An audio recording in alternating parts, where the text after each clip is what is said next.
Welcome to the Big Change the Film interview series. My name is Jason Cohen, and every week I chat with people who've lost significant amounts of weight and share their stories to try and pass along some of that inspiration to others. Including today's guest and myself, the total pounds lost is now up to 8,650 pounds. This week's guest is Josh Byrd. At the age of 9, Josh weighed 90 pounds.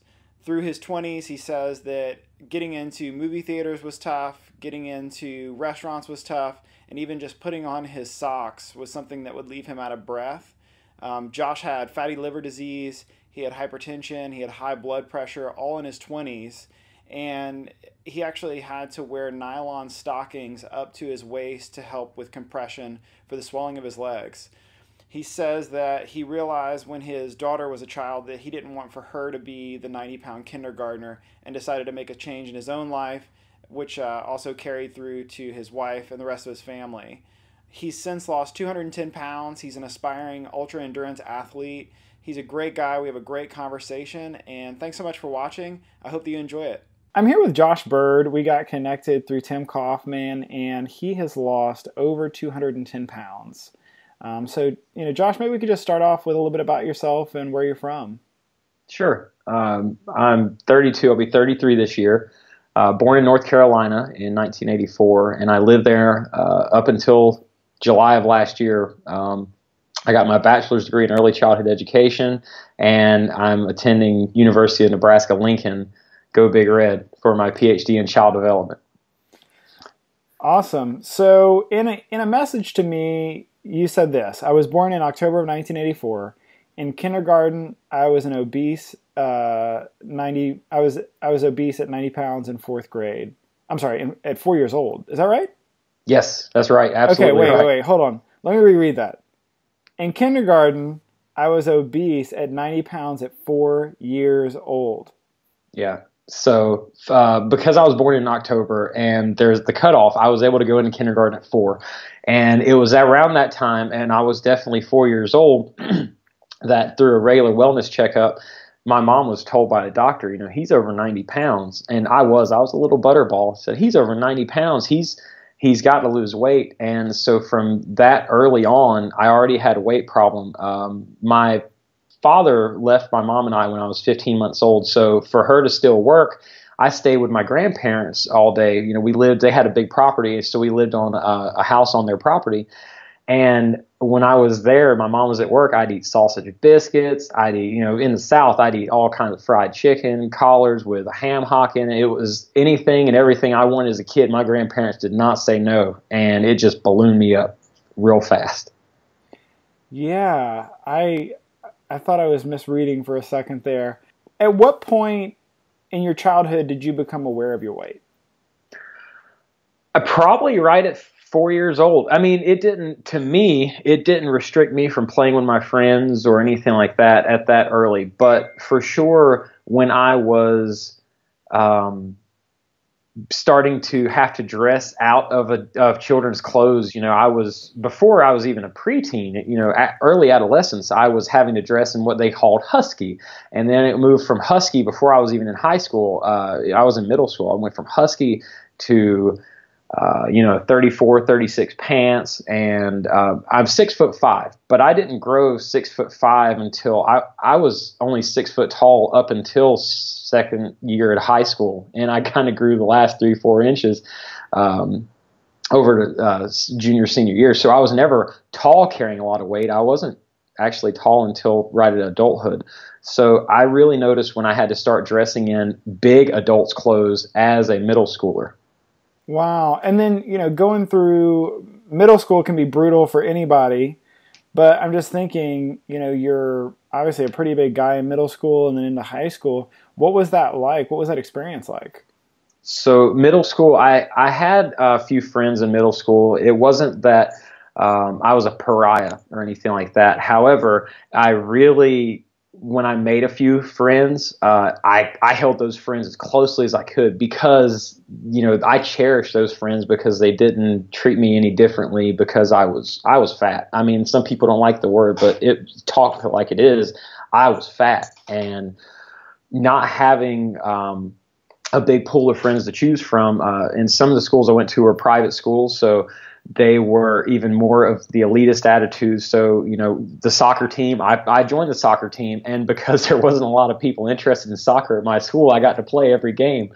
And it was, I'm sure, comical because I was out there running just like everybody else, but I never felt like my weight held me back. And in high school, I actually used that. And I think a lot of big people can relate to this. They have a good sense of humor outwardly. They even proactively joke about themselves because it makes themselves feel better. It makes them feel like they're one of the people looking from the outside in. At least for me, it did. So I made a lot of friends through trying to be funny and comical in my school. And I went to a marine science high school that was geared toward marine biology as its center curriculum. And so a lot of smart kids, but a lot of kids who didn't have any other place to go. And so I made friends transcending a lot of different casts of kids. And so I really feel like high school was more navigable because I was so big. I was able to relate to anybody, from making fun of myself or because they were big like me. And then, was there a point that changed where, socially you, for lack of a better term, kind of stuck out more or felt more uncomfortable? Yeah, so I was always the big guy. And so everybody always called me big. And in the South, Bubba is a term of endearment. And I was always, the Bubba, or somebody would always say, hey, big guy. And I wore red a lot. So they always say, oh, yeah, like the Kool-Aid man, or they call me Big Red and Big Bird because my last name's Bird. And so I think in high school I peaked somewhere around 320, 330 pounds, between 6'3", 6'4". And again, I graduated when I was 17, and I was still growing up until around 20 or so. And then I stopped growing at 6'5".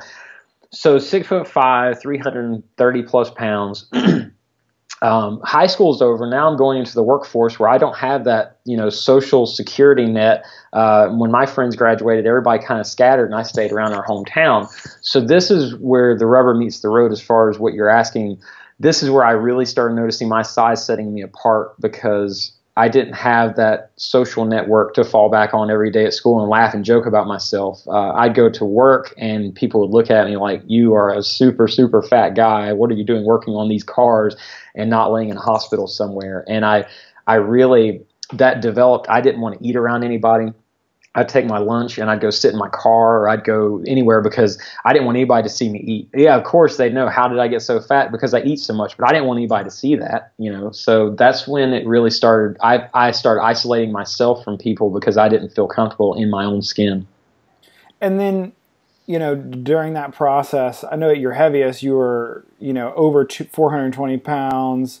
Yeah. Your shirts were a 4XL, your pants were a size 48. Was there ever a point, before things really, really changed? Like, had you ever made any attempts to try and, curb your eating, to try and lose weight, anything like that? Yeah, absolutely. So I got up to around 330 in high school, and I slowly put on 5 or 10 pounds every few months. It wasn't like a yearly thing because I would still be super big if it was a yearly thing because it started happening so fast. I joined a band. We formed a band.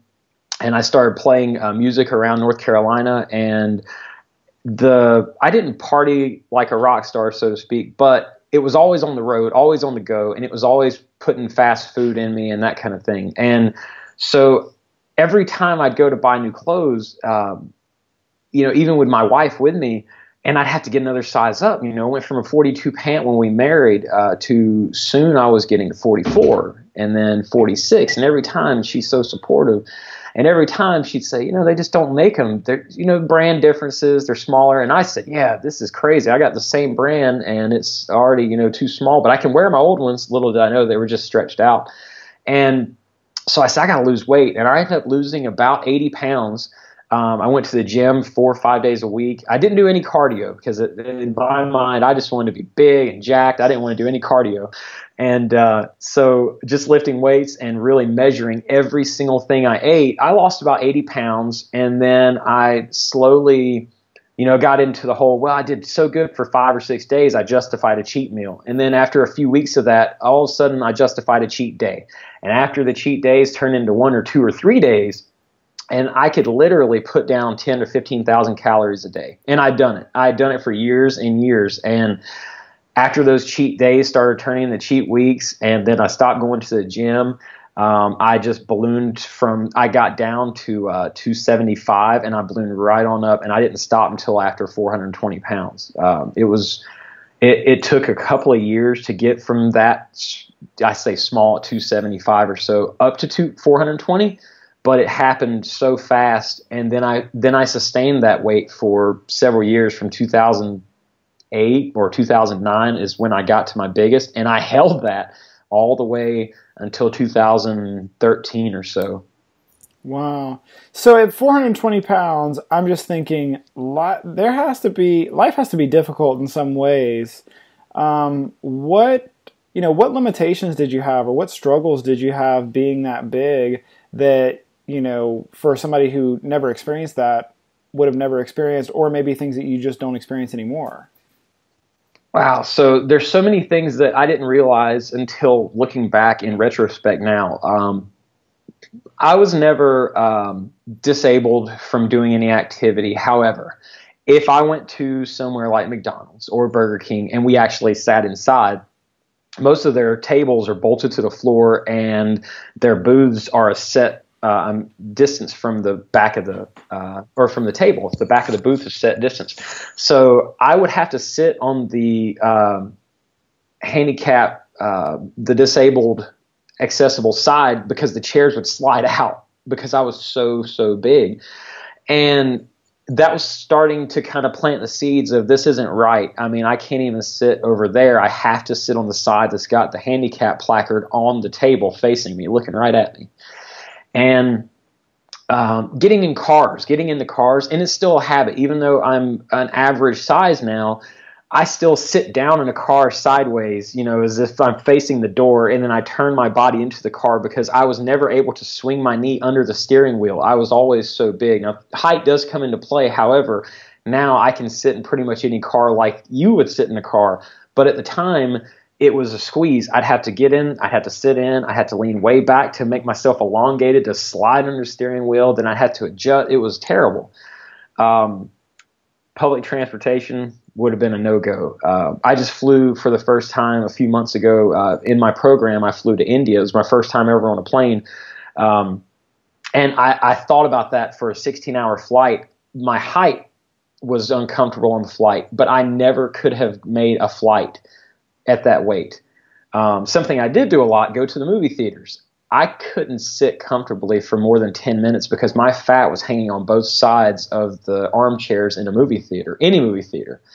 And as I started really, for this last time, losing the massive amount of weight, and I was starting to go to movie theaters, and I was starting to say, hey, are these chairs bigger? And it was 20, 30 pounds made a big difference. And then 40 and 50 and 100 and 150. When I got a 200 pounds difference, now I can sit in a chair at a movie theater with my family, and I just like everybody else.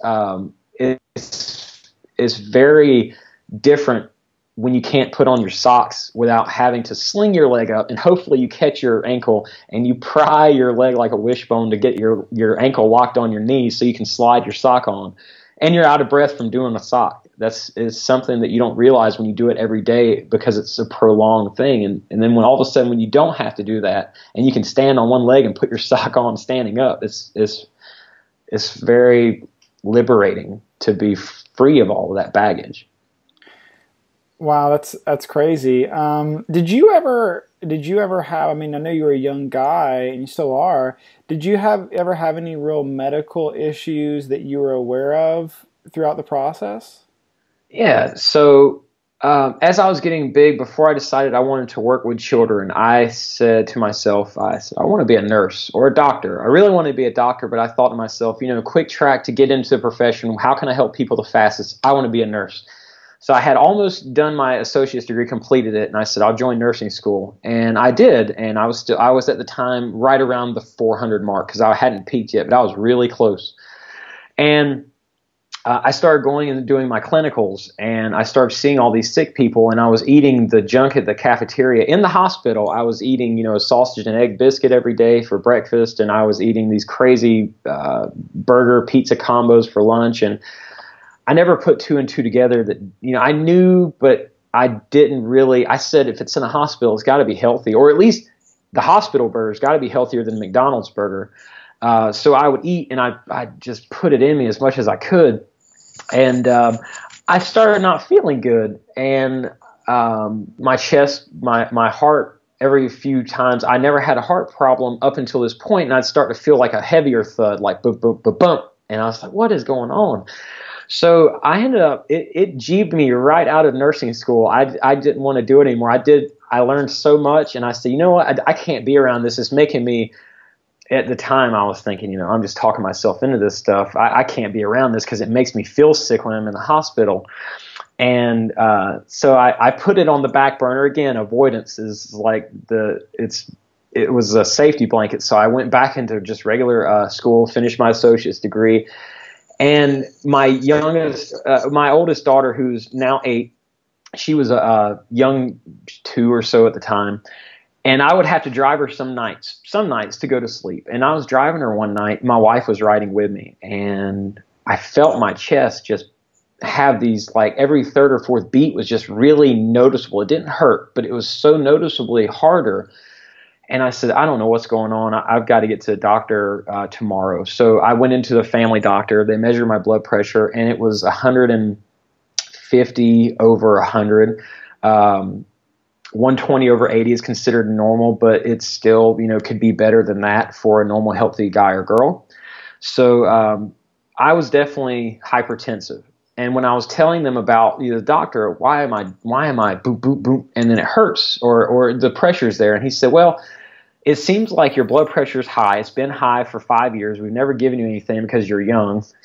So we've never given you anything because you're young, and they never really recommended me lose weight, which is not their fault. I'm not putting it on them, but it was just something that was, oh, your blood pressure is this. They wrote it down. We moved on for 5 years of regular checkups like that, including months before. To be a nurse in the nursing school student, I had to get a physical. They gave me a physical and said nothing was wrong, but my blood pressure was the exact same on my physical day as 2 or 3 months later for this, emergency checkup. And so it turns out they said, you need to go on metoprolol, 50 milligrams a day. That'll get your blood pressure into the normal range. And of course I did anything. And they said, while we're here, I said, my legs feel like they swell some, at least sometimes at nighttime, my socks are tighter. And he felt my legs, and he goes, yeah, you don't have very good circulation down here. You need to start wearing compression stockings. But because it goes up, and I have some varicose veins still, and I always will, but he said, but because your varicose veins go up above your knee, you need to have thigh-high compression stockings. So here I am, a guy who is in his early to mid-20s, and I have to wear nylons every day. Nylons that go all the way up to my waist, just like a pair of pantyhose. My blood pressure equalized with the medicine, and I think it was day in and day out of putting these nylons on. And in the summertime in North Carolina, it's 102, 104 degrees regularly, and at the beach it's 80% humidity. So you want to wear shorts, and I did. I wore some shorts with these pantyhose on. And day in and day out of that, it got old really fast. People staring at me. Aside from being big, I'm making myself more of a pariah, and I can just kind of see in the future me in a wheelchair or me losing a leg. They said I was pre-diabetic, but my blood sugar was normal. They just said I was pre-diabetic because of my weight. I was over 44% BMI. I was morbidly obese.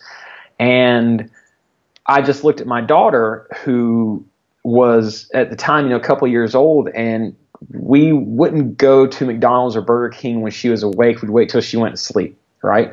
And my wife and I were, saying, maybe we should stop doing this and clean it up, because Lily, she was just getting poofier and poofier, and her face was getting a little bigger. And that was my greatest fear, is I didn't want to die. But my greatest fear was I didn't want my daughter, who was, everything to my wife and I, to have medical problems, and I didn't want her to be the 90-pound kindergartner. And so we started eating more mindfully. And I used to say it was eating clean, but now in a lot of research, not just movies, but actually looking at data, a lot of research, I wasn't eating really healthy, but I was being mindful, which is, to me, the first step. No matter what you choose to eat, that you're mindful about doing it. and mindful about your portions, to me, that's the first step. And so we started doing that.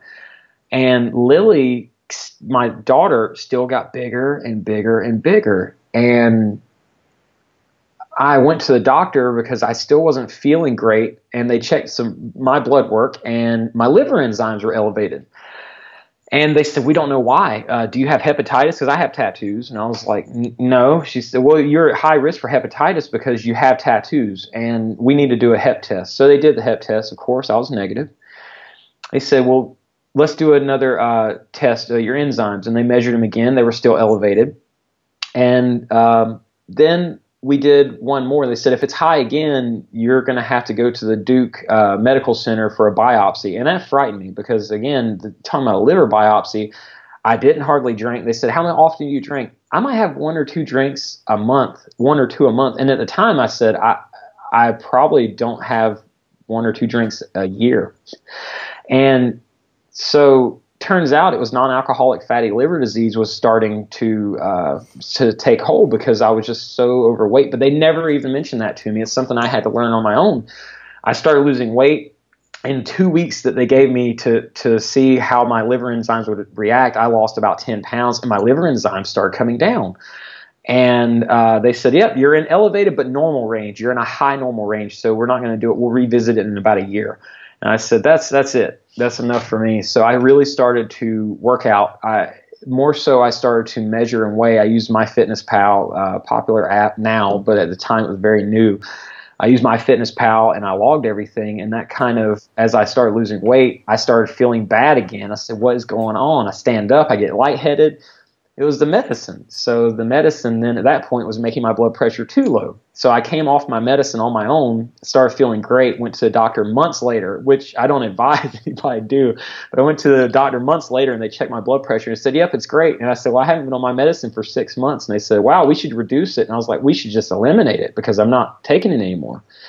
And so as far as medical, I had the heart palpitations, which turned out to be high blood pressure and dehydration, making my blood more viscous and thick.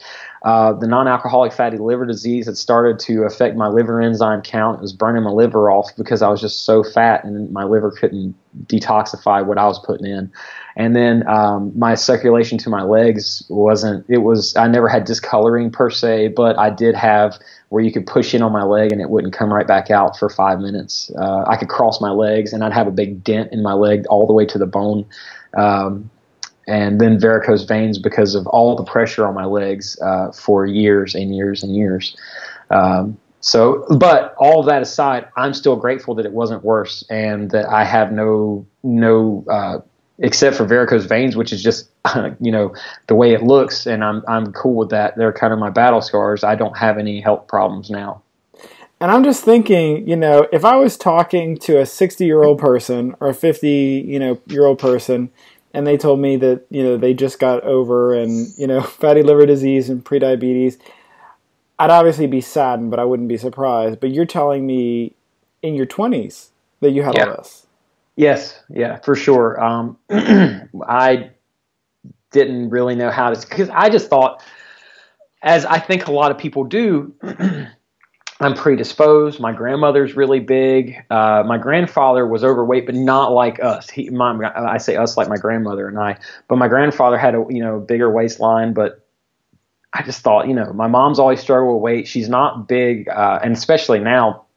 But at the time, 10 years ago, 5 years ago, my mom wasn't big, but she's always told me how she's, in high school, she had to diet and really purposefully watch what she ate. I just thought I'm predisposed, my genes, if there's cancer in the family, if there's heart disease in the family, it's just a matter of time. So I didn't really put the math together to say, I need to do this now so this doesn't happen later, or I need to do this now so this does happen later. And it was frightening. So I was going on, what all the doctors were telling me, and they weren't telling me much except to take this pill. And again, for acute things, I think it was great. They helped me get my blood pressure down fast. And they were, when I came off my medicine on my own, it was only that one prescription. I didn't have a battery of medications. But when I came off of it, they said, great, what did you do? And I said, I just lost weight. And I would go in yearly, and every time it'd be 50 or 75 pounds lower than the last time, and then lower and lower. except for acute conditions. For example, if I get a flu or if I get a rash or something from exposure to chemical or something, if I go to the doctor, aside from that, I haven't been to a doctor in need of that kind of treatment in over 4 years. Yeah, one thing that I think is amazing is that, you grew up at 4 years old, you're 90 pounds, which to me says, I'm going to be a big guy for the rest of my life. This is my destiny. You look at your kid and you see that she's big. And at the time, you're over 300, you're well over 300, possibly in the 400-pound range. It would be super easy to also dismiss that to, this is further proof that we have bad genes, that, whatever. What do you think it was that at that point in time that made you refuse to let that cycle continue? That was well said. That was a good question. So I feel like I was kind of mad at myself. I was mad. I was mad at myself, and I was mad that I could even get my daughter into this eating habit of, so when she wanted McDonald's, we wouldn't go every day. I would say, we'll go once a month. And that was still too much, but I said, we'll go once a month. And I was trying to kind of restrict her exposure to that kind of thing. And so it was one of those, it's a feeling that maybe if I can lose weight as an adult, my daughter can inadvertently not teach her about losing weight because she doesn't need that kind of, my mom was, and it's not to my mom's detriment, this is what the doctors told her to do, but my mom was measuring and weighing, vegetables and fruits for me when I was in kindergarten, because that was what they told her I need to do to eat, healthy, to lose the weight so I wouldn't die or have, type 2 diabetes as a child. And I didn't want that for my daughter. I didn't want her to know what we were doing, to know that we were, either counting her calories or restricting a certain macronutrient, whether it be fat, protein, or carbs. Kids need a lot of nutrition, and that's the most important time of their lives. So for me, if it wasn't for my daughter and making me think in that way, aside from just we need to lose weight because I want to look good, it was I need to do something and figure out something for all of us, my family, all of us, that is doable long term and sustainable, that is easy because you enjoy it, and that it's something that if she can get small now, and I say small as in lean, if she can be at a healthy, whether it's chubby or not, if she can be healthy now, she can keep that the rest of her life and not have to reverse all of those bad habits that she's formed, like I formed as a kid. And so I think it would have been, and I think for a long time, like you said, I was looking at it as, well, I'm big, my family's big, this is the way it's supposed to be. But my daughter was the one that inadvertently made me say, we got to break the cycle because she's not going to be this big. She's not going to be big, at least on something that I've done. If I could do anything different, I'll do it. And it was really just thinking in the mindset of, what do I want to be? I want to be an athlete. What does my daughter want to be? And I asked her, I said, she's at the time, she's getting a little older, close to 3 now. I said, what do you want to be when you grow up? She goes, I want to be a doctor. I want to be a veterinarian. I want to be an astronaut. She has all these ideas, and she still does. And I said, well, what do you think a doctor needs to be to help people? And she thought, and she said, a girl. I said, okay, but what about a healthy girl? And she said, yeah. And I was like, what is healthy? And we started talking, and we got the conversation going. And so now she knows what healthy is and what healthy eating is. And without measuring anything, my daughter over the past couple of years has just shed weight and she's getting taller, but she's also losing weight as she's getting taller, and she's getting leaner, and she's loving to run, and she competes in all these little races around Lincoln, the Mayor's Run and the Pumpkin Run and all these things. And it was that, and that further, going converse to what you said, that further validated that this is not our destiny. We can do anything we want to do. If we want to be athletes, it's a switch. You're an athlete. You just have to eat like an athlete, and you have to train like an athlete, and you have to have the athlete's mindset and not look at food as pure pleasure, but as fuel. And my daughter kind of does that now, and it's pretty profound. She just turned 8 last Friday, and before a race, she goes, I want to eat a banana instead of oatmeal or pancakes like her normal breakfast. I want to eat a banana. And then when I get done, I want to eat 2 bananas or a peanut butter sandwich. She gets that in her head, and it's not from me teaching her explicitly, this is what you do before a race or after a race, but she's getting that intrinsic motivation to eat healthy, and she's got it. And had I not kind of got that domino effect going when she was at that younger age, I think she would have grown up to be big, and she would have had that mindset that my dad's big, my grandmother was big, I'm big, now my kids are going to be big. It's got to stop somewhere. Yeah, it's almost like, I think maybe you said it or it was said, but it's almost like you have to break that cycle. That Yeah. otherwise that forward momentum will continue. And one thing that's interesting to me is, before we started recording, you were telling me about a summer program that you're doing with kids, and you wanted to be a doctor, you want to be a nurse. You had spent a long time with your mind on other people and on like other people's care, other people's well-being, but it almost sounds like you had neglected your own in the process. Yeah, I kind of felt like maybe it would be redemptive through my good deeds, I guess. So if I could help as many people as possible, if I could be a doctor, of course, no doctor could be unhealthy, right? If I could be a nurse, nurses aren't unhealthy. They work in healthcare. They're all healthy.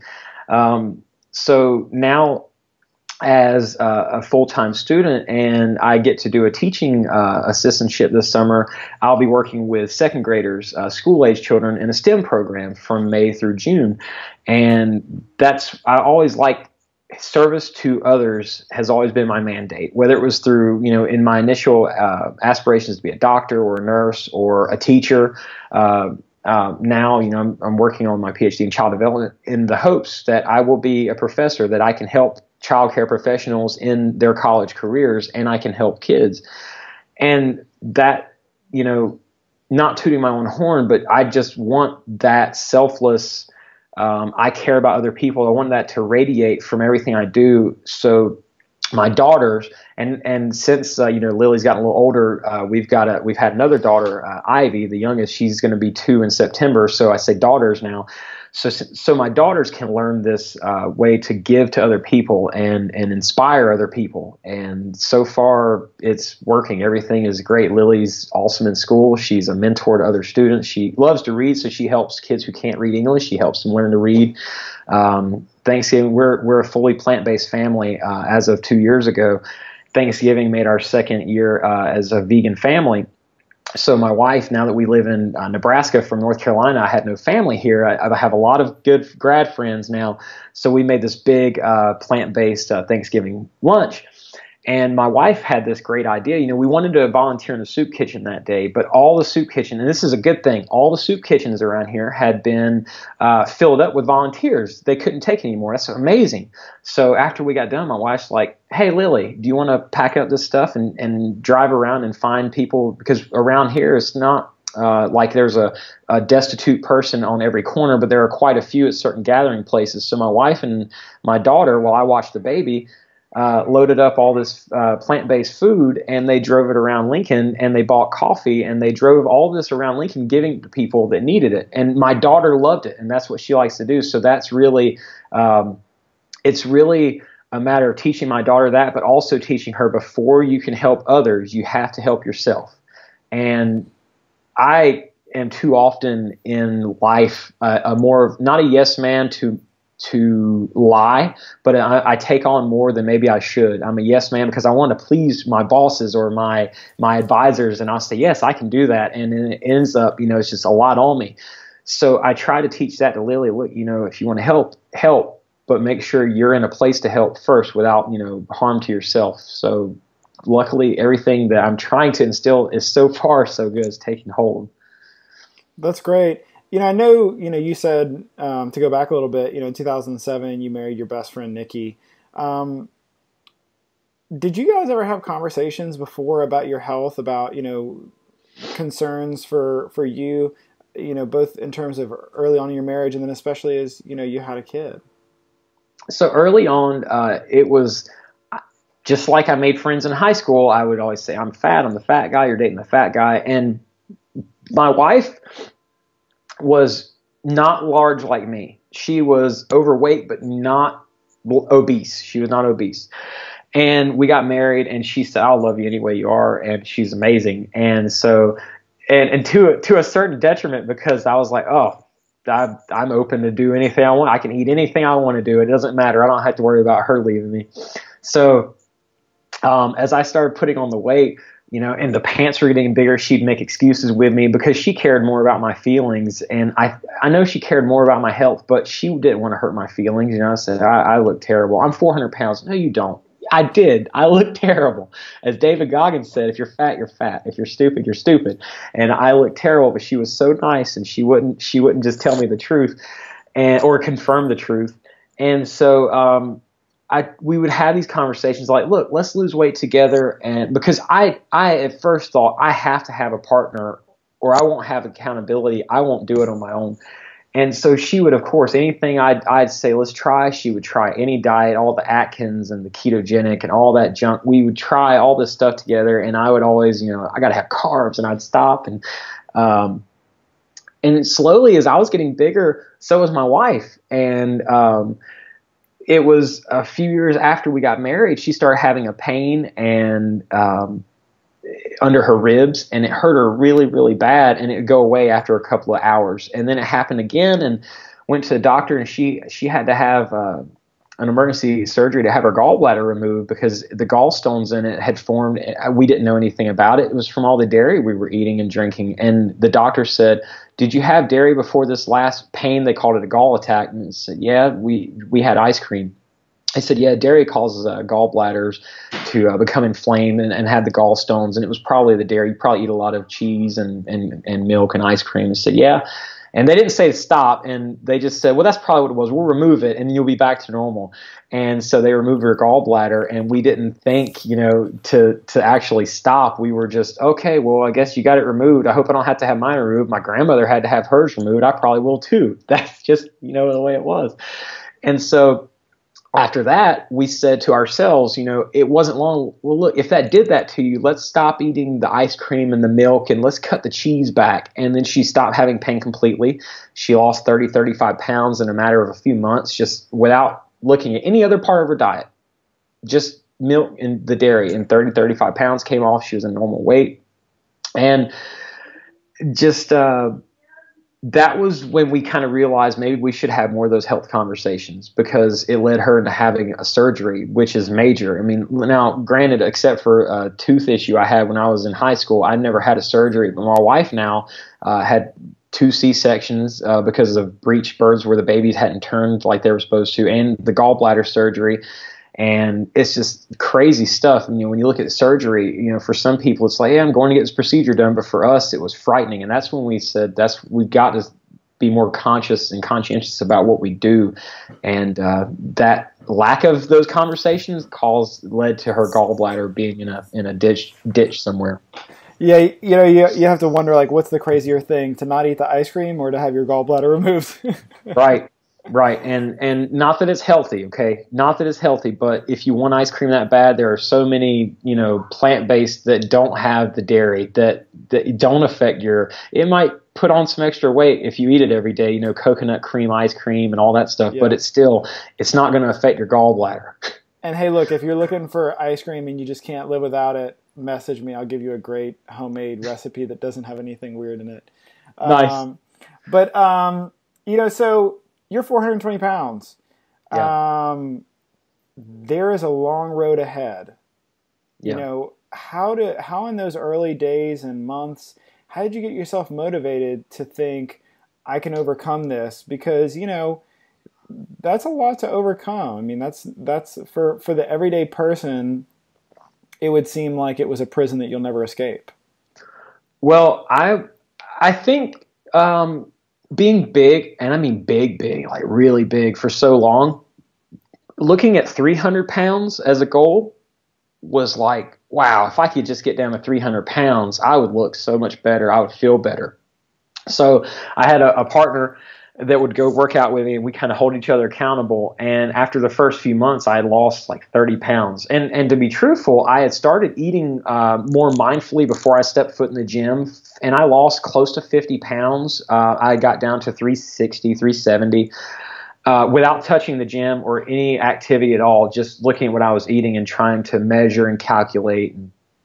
So when my friend said, look, you think you're losing good now, let's go to the gym, we'll hit some weights. He was a Marine, a very cool guy, and said, look, when I was in Iraq, we just work out every day, and this is pictures of me there. And it's like, oh, wow, he had me like completely hook, line, and sinker. So let's go. And we went to the gym 5 days a week, and he very rarely missed for the first couple of months, which gave me time with accountability to lose another 20 or 25 pounds. So now I'm 70, 75 pounds down. I'm like, man, this is great. This is too easy. And then he stopped coming. And then I realized, as much as he was a good friend of mine, I was like, I really like working out by myself. I just get in my own head and I do my thing. And I was able to sustain that workout habit 5 to 6 days a week, sometimes 7, mostly 5 or 6 for the next 2 years. And still no cardio. I thought cardio was supersets. And so I just kept looking at the next 50 pound or so benchmark. And it's still monumental to look at, it's 50 pounds. That's a lot. I mean, that's 3,500 calories per pound times 50. That's so much work that I have to do to get it off. But I think the key is to find something you enjoy. Now I don't go work out at the gym. Now I like to run. I like to ride bikes. So I run normally 10 to 15, 20 miles a week, sometimes on a high week, 20 miles, because I'm still, to me, I want to be down in the 185 range. Even at 6'5", I want to be sub 200 pounds. So now I'm looking like, I've got another 25, 30 pounds to lose. And now it's like, it feels like it's so much. But when I look back, it's like, I did all that. I mean, I could do a little bit more. So I think finding what I liked at the time was working out in the gym. Had I tried to run or cycle at first, it wouldn't have stuck.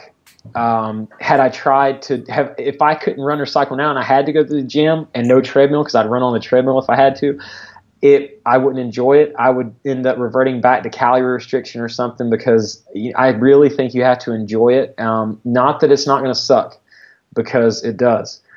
And it's not easy in the sense that it's not mentally taxing, but it is easy in the sense that it is something that I truly believe anybody can do. And if you are big and really big and you need to lose that kind of weight, motivation extrinsically from around the outside, your family, think about that. Not to put you in a shame spiral, because it can be, well, look what I'm doing to my family, but to think about it's going to be really hard on your family if you're not there. If you don't have any family, it's going to be really hard on your friends if you're not there, or if you're completely bedridden because you've had your legs taken from you, or your back hurts so bad from carrying the extra weight around.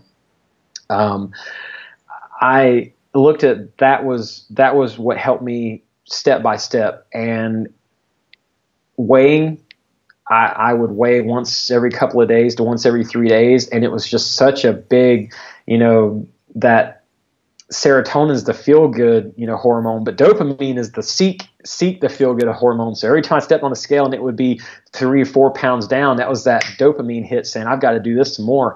And I've still got my old training logs. I've got pictures where I take a picture of the scale. It'd say 397, like, whoa, I'm under 400. And then 299, ooh, I'm under 300. And, that's any progress is progress. Doesn't matter how slow, just that you're trying and you're making progress. And to me, that was the biggest thing. It's like, I'm making progress. I lost 1.5 pounds this week. That's huge.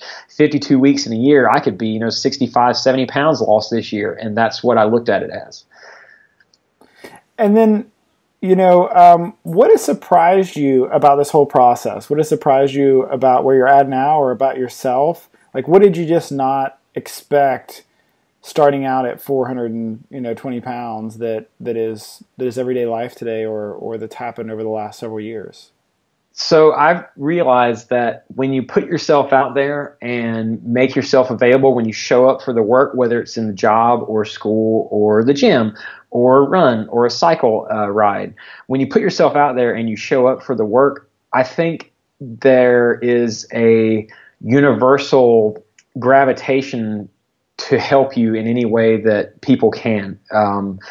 What I learned was, where I thought at first, it was so hard to look down this tunnel and lose the weight without breaking it up. You eat an elephant one bite at a time. So I looked at these, incremental weight goals that I had, and I would just keep knocking it down. And then I realized, this is kind of like school, or everything I relate in school kind of relates back to my weight. And when I look at these papers, I have to, take part in writing, or, 60, 70 page papers or these big reports. And I'm like, I love to write, and I feel like I'm okay at writing. And it's still a task that it's overwhelming when I have so much going on, and I look at it, it's like, it's like weight loss, or it's like the process. It's the process that transcends activities, and you just have to take it step by step. When I was a kid, I would ride in a car, and in North Carolina, there's a lot of hills, not in the eastern where the beach is at, but where I was born. And I remember being little and thinking, this hill is giant. I was, young, 3, 4, and I'm like, we're going to tip over when we get to that hill. And we got closer to the hill, and it started flattening out and flattening out. And I really think that all these major tasks and goals that you set for yourself are like those hills on the road when you're in the mountains, that it looks like when you're at the bottom of the hill looking up, it's huge. But as you go up the hill, it just tapers off and flattens. And it doesn't make it easy, but it makes it doable. And if it's doable, then anybody can do it. So when I put my mind around I can do anything, and losing weight helped me do that. When I put my mind around I can do anything, I went to, I signed up. I got out of an associate's degree in community college. I signed up and I got accepted to the University of Mount Olive in North Carolina, and met a great bunch of cohort supportive friends there. I got my degree in early childhood, and everything I wrote for that course and those programs, I did my best. And all of a sudden I met a teacher, became a mentor, and now one of my best friends. And she said, have you ever thought about going to grad school? And she turned me on to UNL, and it's the only school I applied for, and I got in. And I'm like, wow, but that's all the way in Nebraska. How am I going to move my family of 4 now? How am I going to move us to Nebraska and not have anywhere? And we looked, and there was nowhere available to rent that we could afford, or it was way far away from the university. I said, well, I got to sell one of my cars, all these things. And we just took one little thing at a time. And now I'm in Nebraska, and the first year's flown by, and it's been amazing. And I showed up for it, and it worked out. Now, it's not saying show up and what happens, happens. I did the work, but then, halfway through the year, I got a chance to fly to India, and I flew to India with 3 other students from Nebraska, and we taught at an English medium school in India for 2 months. 8 weeks away from my family was the hardest thing I've ever done. It was harder than losing the weight. But I thought to myself, if I can lose over 200 pounds, I can surely go teach English. I speak English for 2 months, and that was how everything I do, I could relate it back to the weight loss. And it wasn't the weight, it was the process. It was having the small goals and having the determination and the support that nothing was going to stop me. Nothing was, just like nobody could tell me to eat, and I would eat when I was really big, and nobody could tell me to lose weight, and I would lose weight if I didn't feel like it. Nothing was going to stop me from being successful at losing weight. If I was, even now, I'm over 200 pounds, around 210, 215.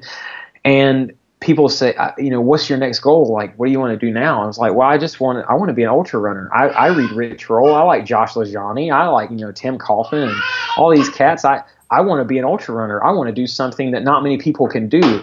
The truth is, everybody can do it. It's just who wants to do it. That seems like something crazy, right? And I think it lends itself to my obsessive to succeed personality. And I think about that as, what can I do next? And when I say I want to lose another 30 pounds, people are like, no, you look great as you are. It's like, look, I know that 185 at 6'5" is not svelte. It's going to be fine. But 210, I'm at 25% body fat, which is, I think, technically on that line of normal to overweight. I want to be, runner ready. I mean, right now I can run 10 miles. That's great. And I don't have any knee or foot problems. Knock on wood. That's great. I want to be able to run 50 or 100 miles and not have any knee or foot problems. No back problems. So that's just like people say, you don't need to lose any more weight. It's not going to stop me. I'm going to keep going until I get to where I want to go. That's all fantastic. So you're pursuing your PhD in child development, and then I think you said, you have an obvious interest in nutrition intervention for children. Yes. Having this story that you have, having this journey that you have, now being in the position that you're in, and then looking towards the future, how do you see all of that coming together? And what are your hopes for, you know, your professional life from what you've taken from your personal journey? Well, I learned in this first year of grad school that even the best researchers, their history influences their view of the way they see research and the way it should be done. Um, I work with several childcare centers and schools, and what I see them serving in schools for lunches, you know, the deli meats and things like that. Now, it's no, I don't put it out there. I don't. I'm glad to put it out there that I'm a vegan, and not just ethically, but I really it's this the healthy a whole foods plant-based diet is a better way to say it. A whole foods plant-based diet is the healthiest diet for anybody in the world that has access to fruits and vegetables. That's just all there is to it. That being said, when the World Health Organization comes out and says that deli meats and processed meats like bacon, one of the most common foods in America eaten every day, is a carcinogen equal to cigarettes that we know causes cancer, and you can still see that in schools, it's frightening to me. And I know there are people doing great things in the movement, not just plant-based people, but actual, you know, doctors that read the research and they conduct the research, and they're making these strides to make healthier meal options at school, including some public school districts going to a completely vegetarian menu, which is amazing. I see that we have an opportunity. We're on the cusp of something great as more people are going plant-based and more famous people are going plant-based to bring the awareness, not just, you know, he's just the Whole Foods hippie who smells like an armpit. It's not that. It's not, you know, what you think anymore. You see all these super athletes. I mentioned earlier, Josh Byrd, Rich Roll. You see all these super athletes that are doing amazing feats that are eating nothing but plants, and it's like, well, it's obviously not a nutrient deficient diet. They're taxing their bodies more than 99.9% of every other American, you know, in the country, and how can they recover? And you're worried about a deficiency, you know, driving and working a 9-to-5 job. So I look at these kids. I'm thinking these are our future, and we're feeding them this junk, and even if you want to take the plant-based out of it, even if you want to look at it just from a whole foods perspective, they're not eating a piece of chicken, which is, again, preface that, it's still terrible for you, but they're not eating a piece of chicken. They're eating this ultra-processed, highly processed and fried piece of chicken stuffed in this little mold that's coated with bread and served in school. Or they're eating a piece of bologna rolled up with a cheese and a skewer sticking through it. I mean, it's not healthy for kids to have. And I'm got an intense interest in the human microbiome, which is the gut flora in our bodies that outnumber our human cells 10-to-1. And that is fed and dictates your enterotype, which is how it's populated, by your diet, 100% by your diet. And if these kids are having asthma, and if they're having, you know, weight problems, and they're having these any kind of autoimmune disorders, so many times it can be linked back to the microbiome from their mother's diet, you know, what was coming through their breast milk, and then now to what they eat as adolescents. And I look at forward reasoning as, what can we do? What kind of intervention could we have? Now, in my mind, I have 1,000 ideas, but what can we feasibly do that is widespread for kids? If I can tap into that, and when I tap into that and make it something that's scalable, large scale, that's where I want to conduct the most research over a long time. It's called a longitudinal study, where we measure at different points in time to see how this intervention helps kids or how it affects kids. It may not help them. We hope it does, and I feel like it would, but we measure and we report that, and through peer-reviewed study, we publish, and we have this, study and research guide that people can say, look, this is what this massive amount of kids glean from. What can we glean from this massive amount of kids having this type of diet and this type of activity and exercise and this knowledge of food compared to this kid or these kids who don't, and how do their health profiles contradict each other? And ideally, when I graduate, I have some kind of intervention idea, study in place, and then where I find a job as a professor at another university or institution, I can just keep making that research grow and grow and continue it. And the longer, the more data, the better. And ultimately, I just want to help kids. I mean, everybody, not just kids, but I really want to help kids. And it's not that they need me to save them. I don't feel like that at all. But with so much research going into eggs are good for you and butter's back and ADD, what kind of medication gets a kid under control the fastest, I'm certain there are children that need medications. I'm not anti-vax. I'm not anti-medication.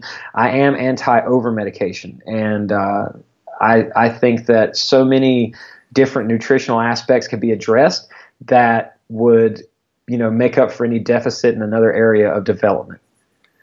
Well, we certainly need people like you who are who are willing to slog it out over years and go through the research. It's, as you're saying that, I'm wondering if in some weird way, at the point at which you decided to stop taking your blood pressure medicine, if a seed wasn't planted to say, do these kids and do these other people really need this medication, and seeing that in your own self. Yeah, this was before Forks Over Knives came out, and this happened to me before, all the What the Health is a brand new one. I hadn't even seen that one yet, but this happened before this was really gaining traction. Now, the China study was already out. I hadn't read it at the time. But this is before it wasn't just a don't eat animals because we love animals, which is great, by the way. But it was before this big health movement in plant-based nutrition that's really come to the forefront of. It's kind of like an underground in ultra running, right? So every time you see Scott Urich and Rich Roll and all these cats that are plant-based runners, and it's kind of like, what are they doing? And you find out this goes even beyond that. This goes into pure Harvard studies. The EPIC study is the largest nutritional study ever done. It goes into the China study. It's all of these, we have so much evidence and so much data that points to the healthiest way to live, whether you want to be athletic or not. It's just the diet that checks all the boxes for cardiovascular health, cancer prevention, Alzheimer's prevention, all of these neurological disorders and autoimmune disorders. The best for the environment, obviously the best for animals if we're not eating the animals. And it just, how can it not be good for so many different things? Is it right for everybody? I'd say it's right for most people for sure, but there's places in the world that it's just not going to be feasible. I understand that, but in America, in the schools, there's no reason why we should have milk advertised on every wall that we look, and sodas sold in every high school, and all these nutrient deficient foods that are hypercaloric, hyper palatable.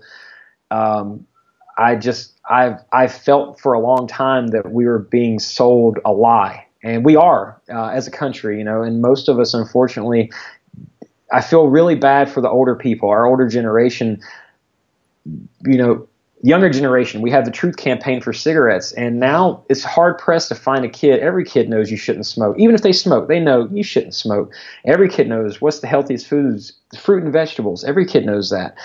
I feel really bad for our older generation who are now in their 50s and 60s and 70s and even older, because they were never given they were sold the doubt. They were sold cigarettes may not be bad for you, and they were sold the meat is definitely good for you. You got to have all this protein. That's how they lived, and now we know. Now we know there's better ways, and my daughter says when you know better, you do better. And so I feel like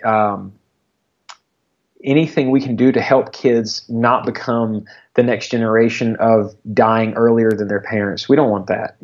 I don't want anybody, even people who don't like the plant-based diet or anything like that. I don't want anybody to die because of their dietary choices. They have family that love them, I'm sure. If you can have a conversation with somebody who's at the beginning of this journey, who's who's bigger, who's maybe sick, who is trying to find their way, what advice would you give to that person? First, I would say, is there anything you really need to talk about? Because when you see somebody who is like me, 420 pounds or 300 pounds, could be morbidly obese if you're 5'2". When you see somebody who is extremely overweight, you're not looking at somebody who is just hungry all the time. You're not looking at somebody who just really enjoys their pizza. You're looking at somebody who's emotionally needs help, who needs to address a problem, who needs to get something off their shoulders. And it may be a big something. It may be a lot of little somethings. So if any of my friends who are very big came to me, because just approaching people is not my bag, but if I could, if somebody said, what do you have any advice for me? I'd say, look, do you need to talk about anything? Because I've been there, and I still, for me, I'm not perfect. I can't tell you exactly what made me big, except for it started with the love of food and getting it whatever I wanted, whenever I wanted it. And then I realized it became, I was chasing emotional, like if I was stressed or if I was happy and celebrating anything, food was the celebrating. It was a celebratory thing. It was I'm going to run to this because I'm stressed out. I would ask somebody, do you need to talk about anything, or what makes you want to eat a bag of M&Ms between a big lunch and a big dinner, and then after dinner have a big bowl of ice cream? It's more than taste. I mean, obviously it tastes good. That's why we eat a lot of things we eat. But if it was somebody moving past that, like what's the first step I should do? I would say there are a lot of different diets. There are thousands of different diets, but diet in itself is one of those, it's like an intervention. So whether it's a good or bad, because there are good and bad interventions, a diet is like an intervention. So if you want to make this a permanent, you have to not do what I did and do a diet. You have to do what I later did. And so many people, and as Josh Lajani said, results are typical. You have to look at something that can be a complete lifestyle change, that it's not a singular thing. You have to change so much. And, it's the old adage, you have to only change one thing, everything. You have to change the way you look at yourself. It's not just what goes in your mouth, but you have to change the way you look at yourself and how you perceive yourself. You have to change the way that you interact with people. Don't, if you want to make jokes, great. Don't put yourself down. The more you put yourself down, the more you fill that bank and you fill that bucket of self-doubt. And, they're laughing because they know I'm right. You could be 400 pounds, and if you decide you want to be a runner and you say, I'm a runner, you're a runner. There's not a certain weight. There's not a certain – same thing with bodybuilding. If you want to go be a bodybuilder, it could be your second day in the gym, but if you're committed to it and you say, from now on I'm a bodybuilder, you are. You don't have to be on stage at 3% body fat to say I'm a bodybuilder. So make that mental switch, and every day, whether you've gained a pound or lost 2 pounds, every time you step on a scale – positive mental attitude is the number one thing you can do to progress yourself, not just in weight. If you get your mind right, everything follows. Weight is just a byproduct of your life choices. So if you have that depressed feeling, if you have that, I need to go eat because I don't feel good, eat a banana. Eat an apple. Don't just go eat, the biggest bowl of cereal or a Pop-Tart or fried chicken or, something like that. Southerners, we have all kinds of comfort foods, it's easy to run to that stuff, but it's more of replacing. If you're going to take a habit away, you really need to replace it with a good habit. Now, I'm not saying you have to obsess over it, but if you're going to take away going out on Friday nights with your friends, drinking in a bar and eating, 50 chicken wings between two people, replace it with going bowling. Not bowling and eating 50 chicken wings between two people, but replace it with another activity that you could really enjoy, and look at things incrementally. Don't look at I've got to lose 200 pounds because it's too much. You have to look at I got to lose 20 pounds. And then if you can do something for 3 days, you can do it for 3 weeks. And if you can do it for 3 weeks, you can certainly do it for 3 years. And then if you could have a conversation with yourself, when you were somewhere along that journey, maybe whenever you were, when your child was first born, or when you were 400 pounds, and you think that, you could say something to yourself that would have gotten you started a little earlier, or just some words of encouragement, what would that be? It would be, look at what you're doing to all your friends and family. Even when they don't want to tell you you're completely screwing up, you are completely screwing up. My mom was the only one who ever said, I wish you would lose weight. And she would say it in the middle of me having a midnight junk food binge. And whenever you're in the middle of having that, you don't want to hear anything about it, And I'm glad she would say stuff to me. But it would be, just timing is everything. So I would love to see myself driving in a car. I used to like to I like to have fast cars, so I had a lot of Camaros. I had a fast truck, and I'd be driving around. I'd be like racing around, and I'd kind of put everything externally in my car. So if I was fitting in with people, like, yeah, I'm faster, but look, it's my car. It's not me. It's, yeah, I might drive it, but it's not me doing it. I'd love to sit beside myself in my old Camaro as I'm fat driving, and then I sit in the passenger seat and say, look, you're fat. And no matter how fast you go, you can't outrun bad health. You can't outrun, everything that is affecting you. Your moods, your happiness, your heartbeat. You can't outrun all this stuff, no matter if you have 500 horsepower or 1,000 horsepower. And I'd probably be a lot more harsh with myself, because I think I am my biggest critic, as most of us are. I'm my biggest critic, and I can still look at myself right now and see areas that I want to improve. I can look at my training log and I can say, Nikki will ask me, how was your run today? Like, I wasn't feeling it. I did get a new, PR on my 10K, but I feel better. And she, of course, rolls her eyes, and she's always, shut up. But I'm harsh on myself, because I feel like if I start to be content, then it just leads back down a road of I want to be better and better and better. And I hold myself to a higher standard. And I would tell myself, quit screwing up, dude. Well, lastly, where can people connect with you and find out what you have going on? So on Facebook, you can check me out. It's Josh Byrd. I think it's / Death Proof SS. That's what used to be my Camaro's name. And then on Instagram, I'm that vegan dad, ThatVegan DAD. And I try to put out happy things. I don't put out a lot of in-your-face stuff. I try to put out, pictures of my Strava runs and things. I'm on Strava too. I really like to try to put that out, that it's not an aggressive in your face, this is what you should do. But if somebody should ever want to, email me or text me or, instant message on Facebook, I'll be glad. Any advice, I've always got time to help anybody, whether you're serious about it or not. I want to help. So feel free. Well, Josh, thanks for the time. Congratulations on the incredible journey on, it sounds like, being around for your kids a bit longer. And I'll look forward to hearing what you have going on and hearing where life and research and all that takes you. And hopefully I'll look forward to maybe even seeing you on the trail sometime.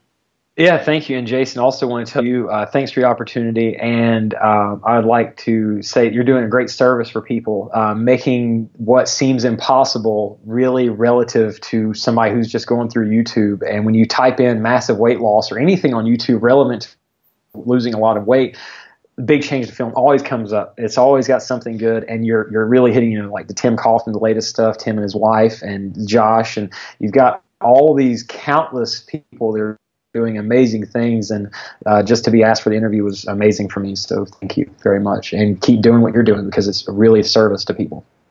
Thanks so much. I really appreciate it, and talk to you soon, man.